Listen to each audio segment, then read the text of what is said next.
Good morning. I'm Tom Homan, the Board Czar of President Trump. I'm going to read a statement real quick. Then after I read the statement, I'll take questions. I'm here with Sam Molson, Director of ICE and Enforcement Mover Operations for the St. Paul Field Office. Stephen Schrank, Acting Special Agent in charge for ICE Homeland Security Investigations.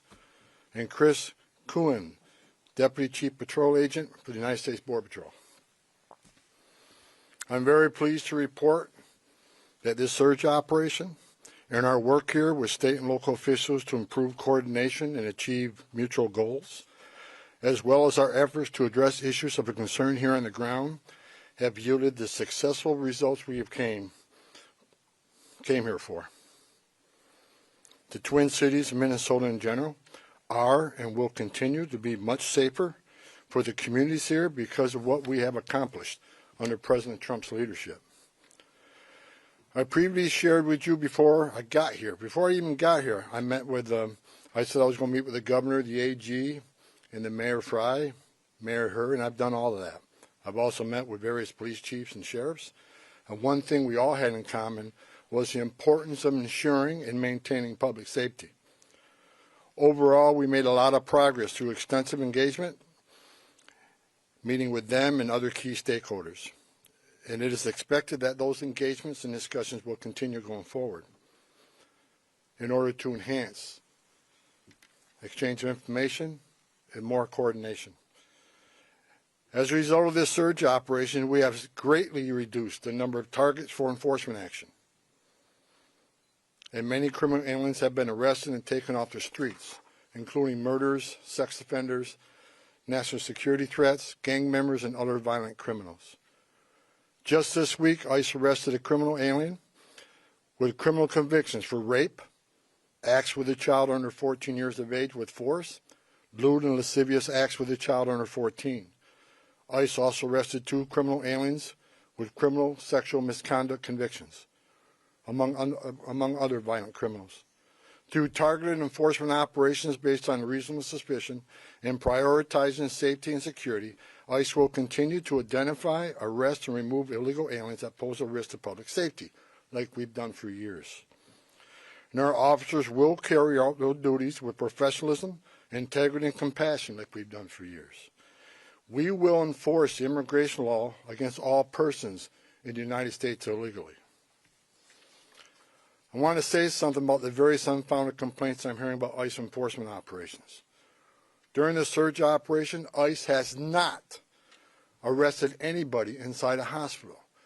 We have not arrested anybody inside of a school, an elementary school.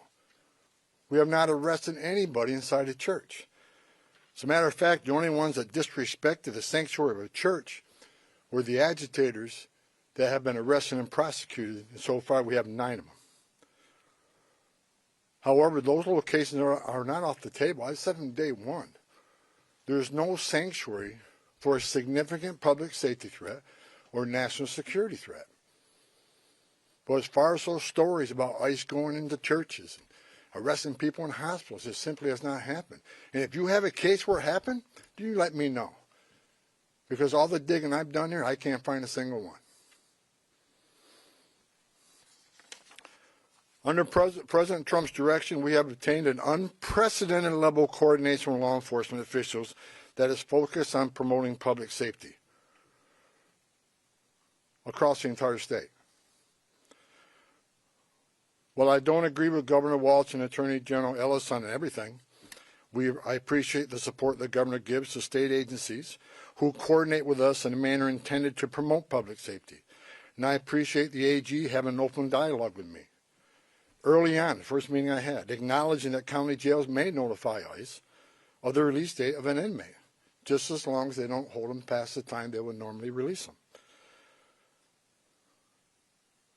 We now have the ability to arrest criminal aliens in the safety and security of jails throughout the state at the time they're being released, like we've done in other states.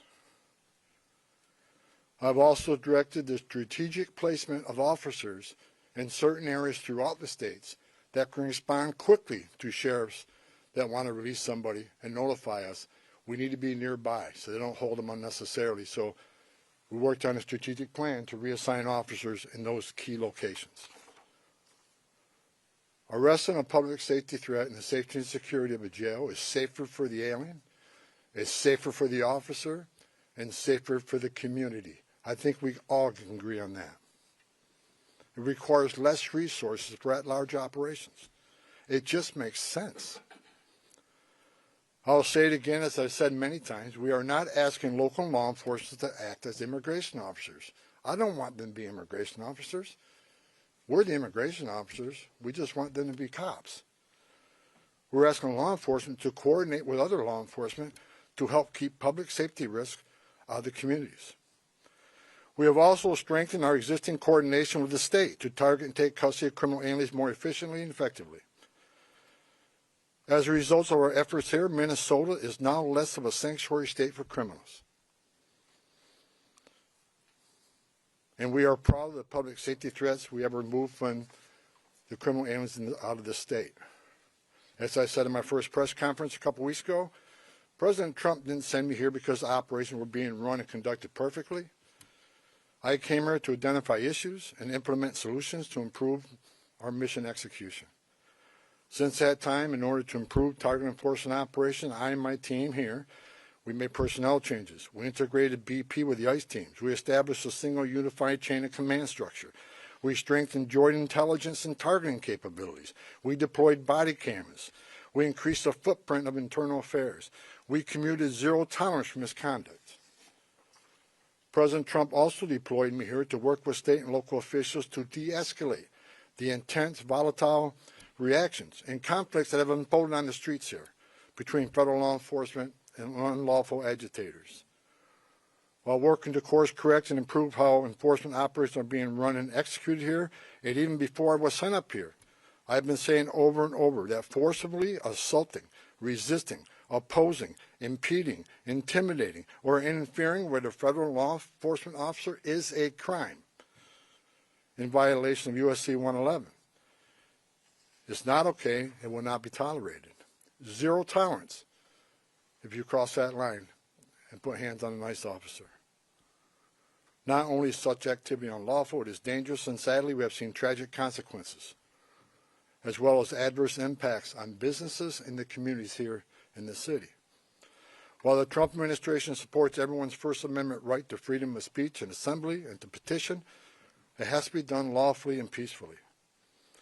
Because we will not tolerate unlawful actions committed by agitators who are just causing havoc. This is not the way to express your disagreement or try to reform federal laws.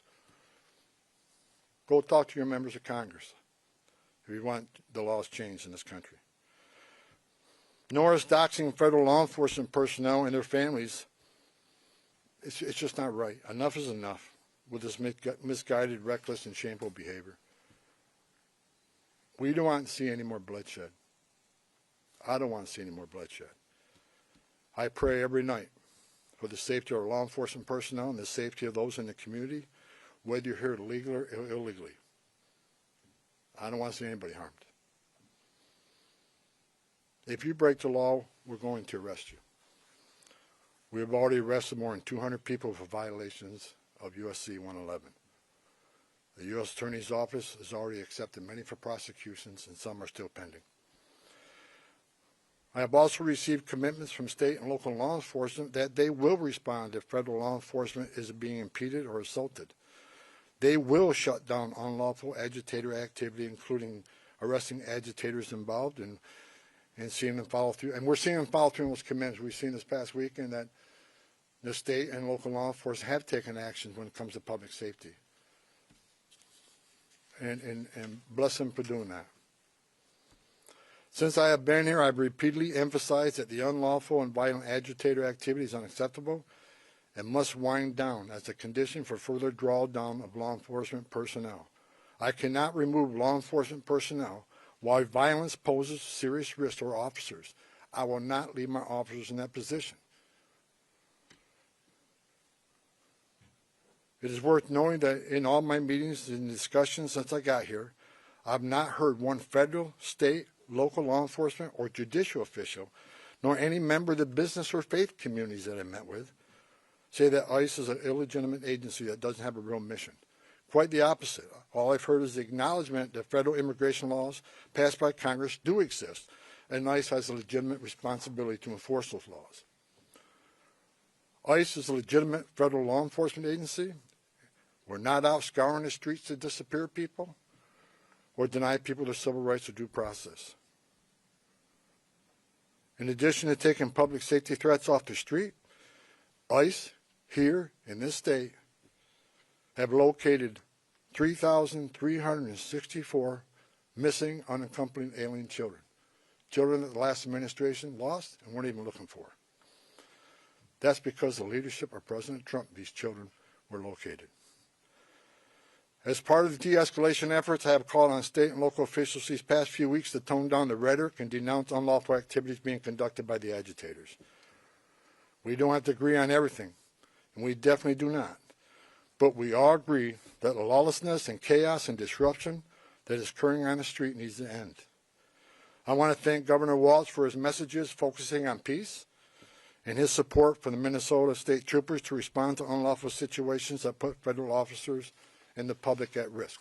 I also want to thank Mayor Frey for taking a public stance against agitators setting up barricades that block streets and endanger public safety, and for directing the police to take those roadblocks down.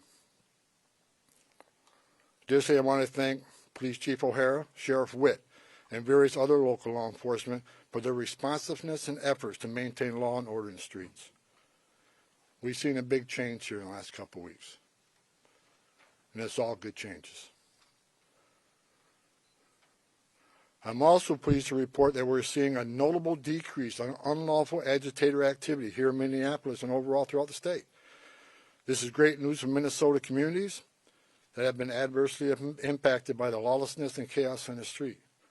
We have what we call here QRFs, Quick Response Force, security teams, that get called out when ICE officers are out doing operations. They get into trouble if agitators get out of control. If there's a danger and public safety is at risk, these QRFs respond to help these officers get off the X and get out of that situation. I asked today when I got here, I want to know what the QRF's call outs are, what their deployments are. I want to know every time a QRF is called out. The QRF deployments have dropped dramatically because we have less of that occurring, less of the agitator that cross that line. That is a good thing. That is a win for everybody, not just for the safety of law enforcement officers. It's a win for this community. With that, and success that has been made arresting public safety threats and other priorities since this surge operation began, as well as the unprecedented levels of coordination we have obtained from state officials and local law enforcement, I have proposed, and President Trump has concurred, that this surge operation conclude. A significant drawdown has already been underway this week and will continue through the next week.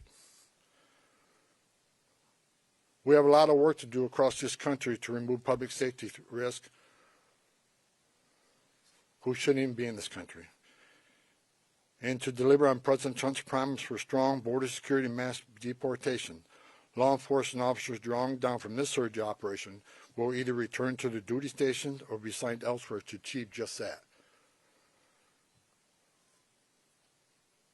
We will continue to enforce Title VIII immigration law throughout this nation. Prioritizing national security threats and public safety risks makes sense. But I'll continue to say over and over again, if you are here in the country legally, you're not exempt from our immigration laws. If we encounter you, we'll take appropriate enforcement action. For those that say we are backing down from immigration enforcement or the promise of mass deportations, you are simply wrong. Look at the data. Record number of arrests and deportations under President Trump's first year. And we'll continue that effort. Prioritizing public safety threats and national security threats doesn't mean we'll forget about everybody else. We will take action on everybody else. That's just a stone cold fact. A small footprint of personnel will remain for a period of time to close out and transition full command and control back to the field office. as well as to ensure agitator activity continues to decline, and that state and local law enforcement continue to respond to ensure officer and community safety. Additionally, federal government personnel assigned to conduct criminal investigation into the agitators, as well as the personnel assigned here for the fraud investigations, will remain in place until their work is done. I will also remain on the ground for a little longer to oversee the drawdown of this operation and ensure its success.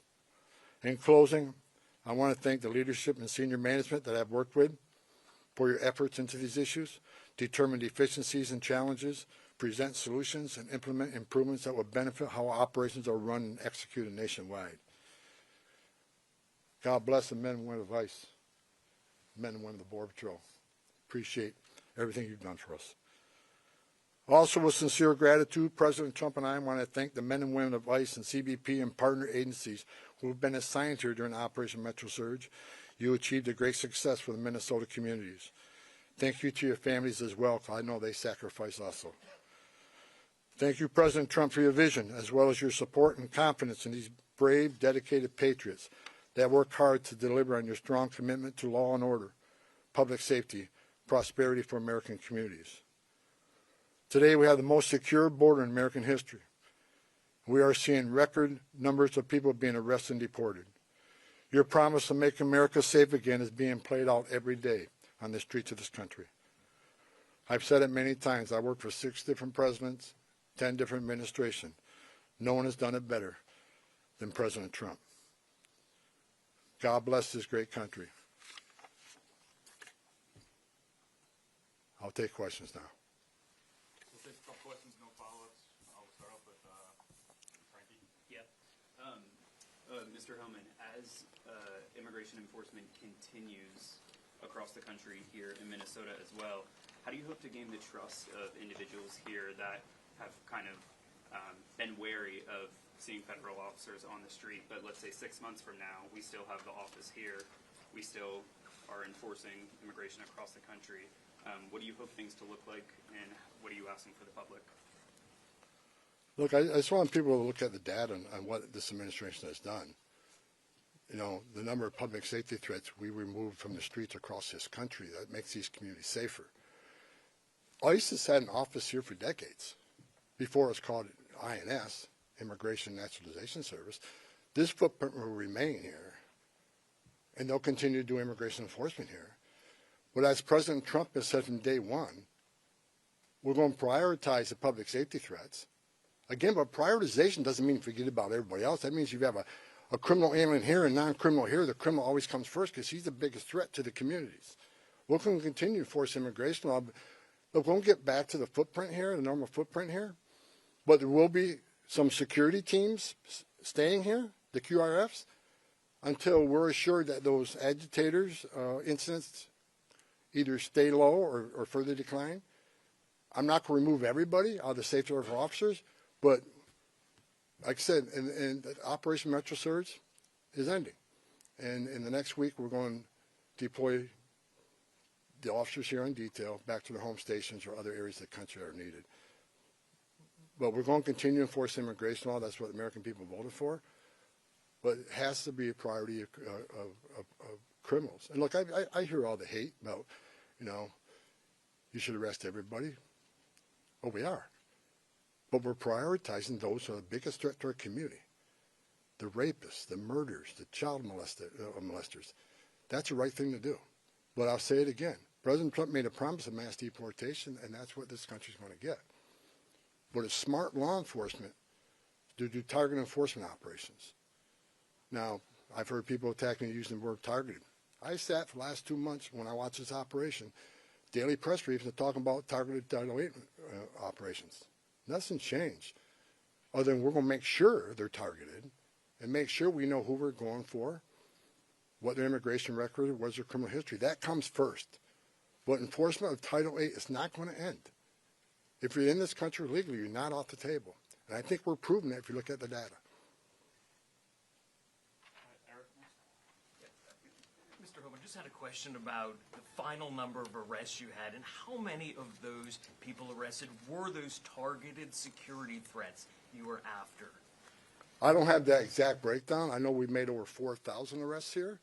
That is something local field office can supply. I don't have the exact breakdown. But I can tell you, since I've been on the ground, they've been target enforcement arrests. I believe they were target enforcement arrests before I got here. What I did is create one chain of commands where everybody knows what everybody else is doing, and integrate operation command centers. There were some issues here, and we addressed those issues. But I'm not going to sit here and say anybody did anything wrong, and that they were unprofessional. I'm going to say there's some issues here. We fixed those issues. We've had great success with this operation, and we're leaving Minnesota safer. The surge is leaving Minnesota safer, Minneapolis safer, because of the cooperation we got with the counties and the state and local law enforcement responding to our needs. I'll say it again. It's less of a sanctuary state for criminals. Yeah, sorry to go a little off topic here, but can you confirm that CPD actually hit a party balloon instead of a drone with a laser during the incident in El Paso? And why wasn't that action coordinated with the FAA? I have no information on that. It's out of my league. So we're going to keep the questions to Minnesota, the topic. Go ahead. Mr. Homan, can you specify how many county sheriffs, local jails have agreed to work with you and honor ICE detainers? I have not met one county jail that says no to us. They want to work with us. Okay, we have time for one more. Go ahead. Yes, hi, Mr. Homan. You talked about this unprecedented level of cooperation between local officials and yourself.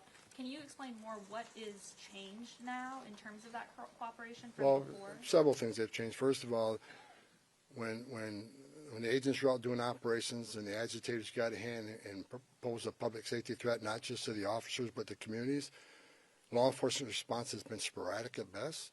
I think at what you've seen now, what you saw this past weekend, is law enforcement is responding to public safety needs quickly.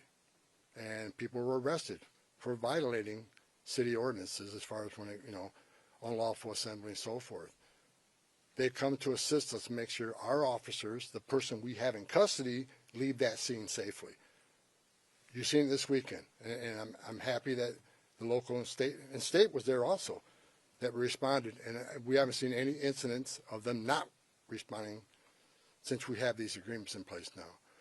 As far as the jails, we got more cooperation, more jails than they had before we got here. And that's a good thing. We're having conversation with the state, and state already accepted our detainees, but we're moving further on our agreements with the state. So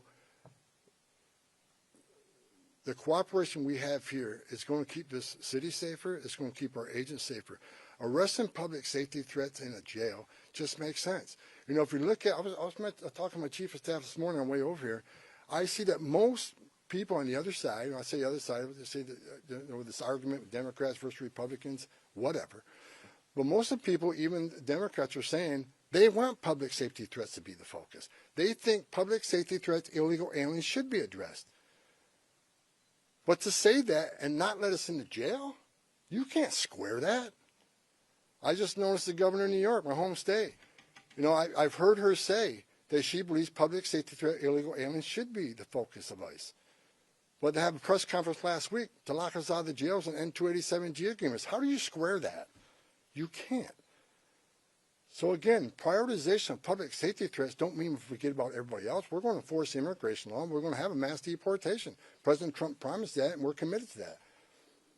However, it shouldn't be a partisan issue that you arrest public safety threats in the safety and security of a jail. Releasing public safety threats back in the public is just stupid.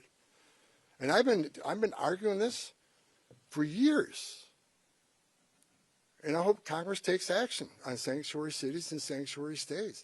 It makes sense. If you think about it, even the argument I hear, well, victims and witnesses of crime that are in the country illegally want to feel safe to come to law enforcement and to report those crimes without fearing that this law enforcement agency is working with ICE. That's a bunch of crap. Because victims and witnesses of crime don't want the bad guy released to the neighborhood either. It's ridiculous. We want access to the person that you chose The local jurisdiction chose to lock in a jail cell. And we have that cooperation here now. It's the right thing to do, and it makes this community safer. This community is safer because we arrested 4,000 illegal aliens in this, over 4,000 illegal aliens here, many of them public safety threat, not all of them. As I said, we're going to force immigration law, but this community is much safer because of President Trump's leadership and the men and women standing on this stage.